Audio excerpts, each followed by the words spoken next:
जय हिंद, वंदे मातरम। स्वागत है आप सभी का फ्री एग्जाम जिन यूट्यूब चैनल पर। दोस्तों, अगर आप क्षमता परीक्षा 3.0 का एग्जाम देने वाले हैं तो आज ये हिंदी का शानदार प्रैक्टिस सेशन होने वाला है, जिसमें हमने केवल वही प्रश्न शामिल किया है जिस प्रकार के प्रश्न आपके एग्जाम में पूछे जाते हैं। तो आपको सेशन में अंत तक बने रहना है और अंत में कमेंट करके अपना स्कोर जरूर बताना है। तो चलिए सेशन को प्रारंभ करते हैं और पहला शानदार प्रश्न देखते हैं। सही उत्तर आपको कमेंट करते रहना है। वह घर से बाहर गया, इस वाक्य में जो है कौन सा कारक है आपको बताना है। कर्ता कारक, कर्म कारक, करण कारक या फिर अपादान कारक। तो सर्वप्रथम हम बात कर लें कारक की। आपसे पूछा जाता है कि कारक के कितने भेद होते हैं, तो याद रखेंगे कितने। तो कारक के 8 भेद होते हैं, जरूर ध्यान रखना है। यहां पर बात करें कर्ता का कारक चिन्ह क्या होता है, तो कर्ता का जो कारक चिन्ह होता है ये ने होता है। कर्म का क्या होता है, तो कर्ता ने कर्म को, कर्म का क्या होगा तो को होगा। करण का क्या होगा, तो कर्ता ने कर्म को, कर्ण से हो जाएगा करण का।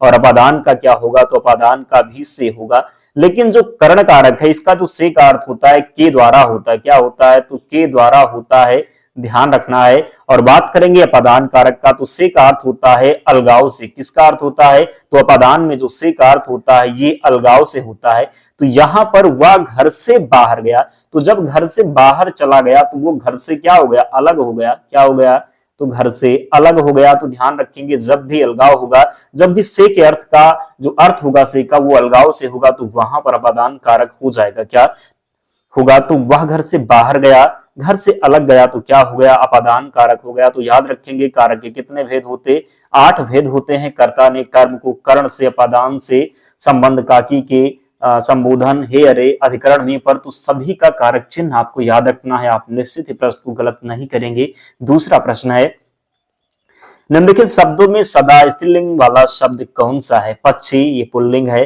बाज भी पुल्लिंग है, गैड़ा भी पुल्लिंग है, लेकिन मकड़ी की बात करेंगे तो ये स्त्रीलिंग हो जाएगा, याद रखेंगे। अगला है, व्याकरण की दृष्टि से प्रेम शब्द क्या है, बताना है आपको। व्याकरण की दृष्टि से प्रेम शब्द क्या है। भाववाचक संज्ञा है, विशेषण है, क्रिया है या फिर अव्यय। प्रेम, प्रेम को आप छू नहीं सकते, केवल अनुभव कर सकते हैं। तो जिसे आप केवल अनुभव कर सकते हैं वह भाववाचक संज्ञा होती है। क्या, तो सही उत्तर हो जाएगा प्रेम जो है ये भाववाचक संज्ञा है। और जिन प्यारे दोस्तों ने अब तक वीडियो को लाइक नहीं किया है, निवेदन है आप सभी से जल्दी से वीडियो को लाइक कर दीजिए और चैनल को सब्सक्राइब करके डेली हमारे साथ जुड़े। हिंदी में एक भी प्रश्न आपसे गलत नहीं होगा, ये मैं आपको विश्वास दिलाता हूँ। बस आपको डेली हमारे साथ जुड़ना है। हिंदी भाषा में वचन कितने प्रकार के होते हैं, पूछा गया है कि हिंदी भाषा में वचन कितने प्रकार के होते हैं। 3, 2, 4 या फिर 5। तो हिंदी भाषा में जो वचन है ये 2 प्रकार के होते। कितने, तो हिंदी भाषा में वचन की जो प्रकार है, वचन के जो प्रकार है ये 2 प्रकार होगा, राइट आंसर। अगला है, लिंग की दृष्टि से दही में क्या है, बताना है कि लिंग की दृष्टि से दही क्या है। स्त्रीलिंग है, पुल्लिंग है, नपुंसक लिंग है या फिर उभय लिंग है। तो दही की बात करेंगे, याद रखना है, गलत नहीं करना। दही जो होता है ये पुल्लिंग होता है। क्या, तो लिंग की दृष्टि से दही जो है ये पुल्लिंग है। कई बार ये प्रश्न पूछा गया है, तो याद रखना है लिंग की दृष्टि से जो दही है ये पुल्लिंग शब्द है। अगला है, निम्नलिखित में से कौन सा शब्द स्त्रीलिंग है। उत्साह, चक्रव्यूह, मृत्यु, संकल्प। तो आप देख सकते हैं स्त्रीलिंग अच्छा अच्छी लगा करके, रहा है रही ही लगा करके। तो आप देखिए उत्साह बढ़ गया, उत्साह बढ़ गया, चक्रव्यूह में फंस गए, गई नहीं गई करेंगे तो आप वहां पर उचित नहीं होगा। उत्साह बढ़ गया, संकल्प लिया गया, लेकिन मृत्यु हो गई तो जब ई आ गया तो क्या होगा, स्त्रीलिंग हो गया। क्या, तो निम्नलिखित में से कौन सा शब्द स्त्रीलिंग है, तो मृत्यु हो गई। क्या है, तो मृत्यु जो है स्त्रीलिंग है। बाकी उत्साह, चक्रव्यूह, संकल्प ये सभी जो है ये पुल्लिंग शब्द हैं। अगला है, वाल का स्त्रीलिंग शब्द क्या होगा। वाल का स्त्रीलिंग शब्द क्या होगा। वालिका, वाला, वालिका या फिर वाला। तो राइट आंसर हो जाएगा, क्या होगा, याद रखेंगे। सही उत्तर जो यहाँ पर होगा वाला हो जाएगा। क्या, तो वाला यहाँ पर राइट आंसर है। 8वां प्रश्न है, संज्ञा के स्थान पर प्रयुक्त होने वाले शब्द को क्या कहते हैं। बचपन से आप पढ़ते आए हैं, गलती करेंगे नहीं। संज्ञा के स्थान पर प्रयुक्त होने वाले शब्दों को क्या कहेंगे, तो सर्वनाम कहते हैं। क्या, तो संज्ञा के स्थान पर प्रयुक्त होने वाले शब्दों को सर्वनाम कहते हैं। अगला है, मुझे किस प्रकार का सर्वनाम है। उत्तम पुरुष, मध्यम पुरुष, अन्य पुरुष या फिर इनमें से कोई नहीं। तो सर्वनाम ये कितने होते, तो उत्तम सर्वनाम के भेद की बात करें तो 6 होते, जिसमें पुरुषवाचक सर्वनाम में उत्तम पुरुषवाचक, मध्यम पुरुषवाचक और अन्य पुरुषवाचक होता। तो उत्तम में क्या होता, उत्तम पुरुष में मैं हो गया, मुझे हो गया, ये सब जो है उत्तम पुरुषवाचक में आएगा। तो मुझे जो है ये उत्तम पुरुषवाचक सर्वनाम है, ध्यान रखेंगे। अगला है सर्वनाम के कितने प्रकार होते, अभी आपको हमने बताया, अगर ध्यान से सुना होगा तो तुरंत सही करें। कितना बताया था, 6 बताया था। सर्वनाम के कितने प्रकार होते, तो सर्वनाम के 6 प्रकार होते हैं। अगला है निश्चयवाचक सर्वनाम कौन सा, निश्चयवाचक सर्वनाम आपको बताना है। निश्चयवाचक सर्वनाम क्या बताना है, तो निश्चयवाचक सर्वनाम क्या, कुछ, कौन, या, यानी कि जो निश्चय हो, यह क्या है, तो ये निश्चय है, तो राइट आंसर हो जाएगा निश्चयवाचक सर्वनाम में क्या, यह जो है निश्चय है, कुछ अनिश्चय हो गया। अगला है इनमें अनिश्चयवाचक सर्वनाम कौन सा, अनिश्चय अभी आपको हमने बताया, गलत तो करेंगे नहीं आप। इनमें से अनिश्चय जो निश्चय ना हो, कौन, जो, कोई, तो कोई जो है ये अनिश्चयवाचक है, क्या है, तो इनमें से अनिश्चयवाचक सर्वनाम कौन सा हो जाएगा, तो कोई यहाँ पर राइट आंसर है। अगला है निम्न में से शब्द जो है संबंधवाचक सर्वनाम आपको बताना है। निम्न में से संबंधवाचक सर्वनाम आपको बताना है, कोई, कौन, जो या फिर वह। तो निम्न में से संबंधवाचक सर्वनाम आपको बताना है, कोई, कौन, जो या फिर वह। तो सही उत्तर होगा जो, क्या हो जाएगा, तो निम्न में से संबंधवाचक जो सर्वनाम होगा ये जो हो जाएगा, क्या, तो निम्न में से संबंधवाचक सर्वनाम की बात करेंगे तो जो है ये संबंधवाचक सर्वनाम है। अगला है संज्ञा या सर्वनाम की विशेषता बताने वाले शब्दों को क्या कहते हैं, विशेषण, विशेष क्रिया या फिर अव्यय। तो संज्ञा या सर्वनाम की विशेषता बताने वाले शब्दों को विशेषण कहेंगे, क्या कहेंगे, तो संज्ञा या सर्वनाम की विशेषता बताने वाले शब्द को क्या कहते हैं, तो विशेषण कहते हैं। 15 नंबर प्रश्न है, अर्थ की दृष्टि से विशेषण के कितने प्रकार हैं, 3, 4, 5 या फिर 6। तो अर्थ की दृष्टि से विशेषण के कितने प्रकार हैं, राइट आंसर होगा अर्थ की दृष्टि से विशेषण के जो प्रकार हैं ये 4 प्रकार हैं। कितने, तो विशेषण के जो प्रकार हैं ये 4 प्रकार हैं, ध्यान रखेंगे। विशेषण जिस संज्ञा की विशेषता बताता है उसे क्या कहते हैं, संख्यावाचक विशेषण, गुणवाचक विशेषण, विशेष सार्वनामिक विशेषण।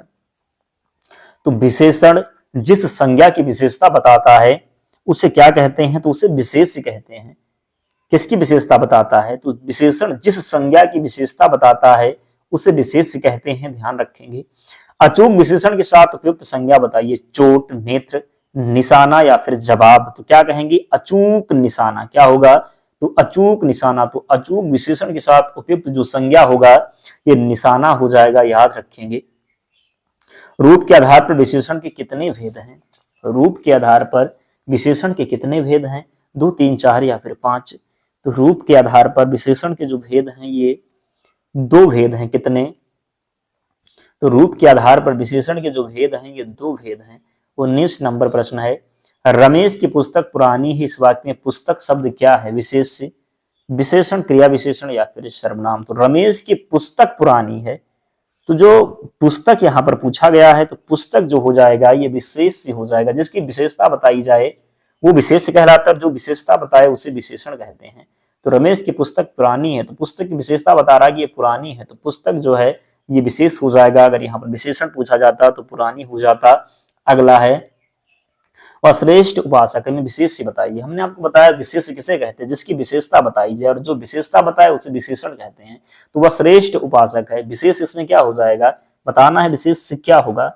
तो यहाँ पर श्रेष्ठ क्या है, तो उपासक की विशेषता बताई जा रही है कि वो श्रेष्ठ है। तो किसकी विशेषता बताई जा रही है, उपासक की। तो हमने आपको बताया है कि जिसकी विशेषता बताई जाए उसे जो है विशेष कहते हैं, तो उपासक यहाँ पर राइट आंसर होगा। अगला है ठंडा पानी ठंड पैदा करता है, इस वाक्य में कौन सा शब्द विशेष है, ठंडा पानी ठंड पैदा करता है, इस वाक्य में कौन सा विशेष है, ठंडा पानी, ठंडा, ठंड, पानी या फिर इनमें से कोई नहीं। कैसा पानी है, ठंडा है। पानी कैसा, पानी जो है कैसा है, तो ठंडा है।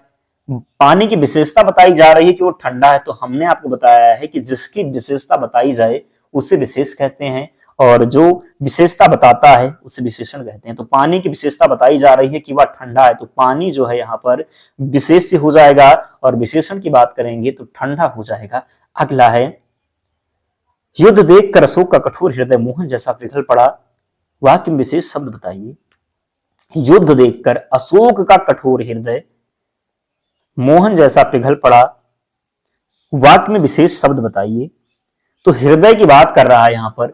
हृदय की विशेषता बताई जा रही है कि वह कठोर है। हमने आपको बताया है कि जिसकी विशेषता बताई जाए उसे विशेष्य कहते हैं। तो हृदय जो हो जाएगा यहाँ पर विशेष्य होगा। कठोर पूछा जाए तो ये विशेषण हो जाता। 23 नंबर प्रश्न है, निम्नलिखित में से कौन सा शब्द विशेष्य है? पौष्टिक, पाठकीय, भावुक या फिर विषाद। तो बताना है कि निम्नलिखित में से कौन सा शब्द विशेष है? पौष्टिक, पाठकीय, भावुक या फिर विषाद। तो राइट आंसर यहां पर हो जाएगा विषाद। क्या होगा? तो विषाद होगा। विशेषण युक्त विशेष शब्द बताइए। विशेषण युक्त विशेष शब्द बताइए। रामलला, रमापति, बुद्धिमती स्त्री या फिर सीताराम। तो विशेषण युक्त यानी स्त्री कैसी है? बुद्धिमती है। तो स्त्री जो है विशेष्य है और बुद्धिमती जो है विशेषण हो गया। तो ये विशेषण युक्त शब्द हो गया। अगला है, आप बस थोड़ा ध्यान देकर पढ़ें, अपना कंसंट्रेशन बना के रखें। प्रश्न आपसे गलत नहीं होंगे, केवल आपको सुनना है और देखना है। मैं विश्वास दिलाता हूं प्रश्न आपसे गलत एग्जाम में नहीं होने वाले। विश्वास करिए और डेली जुड़िए। विश्वास करेंगे तभी आपको सफलता मिलेगी। एक ही जगह पर है, जहां पढ़िए वहीं पढ़िए और पूरे ध्यान से पढ़िए। सफलता आपके कदम चूमेगी, याद रखना। निम्नलिखित में से कौन सा शब्द विशेषण है? सुंदरता, कवि, विद्वान या फिर भलाई। यहां पर पूछा गया विशेषण है, क्या है? तो विशेषण बताना है। अभी यहां पर कर दें विद्वान व्यक्ति। तो व्यक्ति जो हो गया वो विशेष्य हो गया। विद्वान क्या है? ये विशेषण है। तो सही उत्तर होगा विद्वान। 26 नंबर प्रश्न है, निम्नलिखित में से विशेष पद कौन सा है? उमा, कालिमा, मधुरमा या फिर महिमा। तो निम्नलिखित में से विशेष पद कौन सा है? सही उत्तर हो जाएगा उमा। क्या होगा? तो उमा जो है ये विशेष्य है। व्याकरण की दृष्टि से कौन सा शब्द विशेषण नहीं है? भयभीत, निर्भीक, भारू या फिर भय। भीरू या फिर भय। तो व्याकरण की दृष्टि से कौन सा शब्द विशेषण नहीं है? भय की बात करेंगे तो ये विशेषण नहीं है। क्या है? तो भय जो है विशेषण नहीं है। निम्नलिखित में से विशेषण चुनिए। भलाई, मिठास, थोड़ा या फिर स्वयं। तो निम्नलिखित में से विशेषण का चयन आपको करना है। सही उत्तर हो जाएगा थोड़ा। कितना? तो थोड़ा। थोड़ा जो है विशेषण है। इनमें से गुणवाचक विशेषण कौन सा है? गुणवाचक विशेषण आपको बताना है। चौगुना, नया, तीन या फिर कुछ। तो नया जो है ये गुणवाचक विशेषण है। क्या है? तो नया की बात करेंगे तो ये गुणवाचक विशेषण है, याद रखना है। 30 नंबर प्रश्न है, वस्तु, भाव, स्थान या विचार आदि के शब्दों को क्या कहते हैं? संज्ञा, सर्वनाम, विशेषण या फिर क्रिया। तो वस्तु, भाव, स्थान या विचार आदि के शब्दों को संज्ञा कहते हैं। क्या कहते हैं? तो संज्ञा कहते हैं। 31 नंबर प्रश्न है, ये प्रश्न कल का हमने प्रैक्टिस सेट करवाया था हिंदी का, उसमें हमने लिया था। तो हमने इसका आंसर उसमें बताया था, लेकिन आज आपको इसका आंसर कमेंट बॉक्स में बताना। देखते हैं कि कौन कौन अंत तक वीडियो देखता है और पूरे ध्यान से पढ़ता है। अगर आप कमेंट करते हैं तो निश्चित ही आप सफलता के नजदीक, क्योंकि आपको प्रश्न याद है तभी आप उत्तर बता पाएंगे। तो कमेंट करके बताना है कि निम्न में से कौन सा शब्द बहुवचन है।